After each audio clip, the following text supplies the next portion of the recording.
বন্ধুরা, আমি আজকে ব্যারাকপুর চিলিজ বিরিয়ানি থেকে এই আনলাম বিরিয়ানি। তো এই যে মটন বিরিয়ানি আনলাম, মটনটা ঠিকঠাক আর ঠিকই আছে।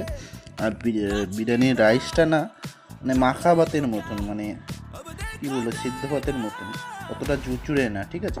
আর এখানে চাটনিটা দিয়েছে, চাটনিটা মানে বালি বালি লাগছে বলে আর খাচ্ছি না।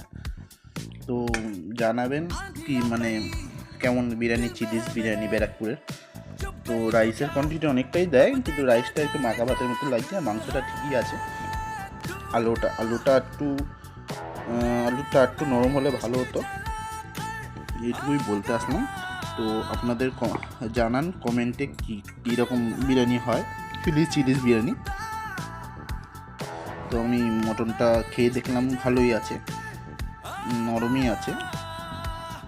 তো অতটা এবার বিরিয়ানি রাইসটা একটু ঝুরঝুরে হলে ভালো হতো, এটাই বলার ছিল।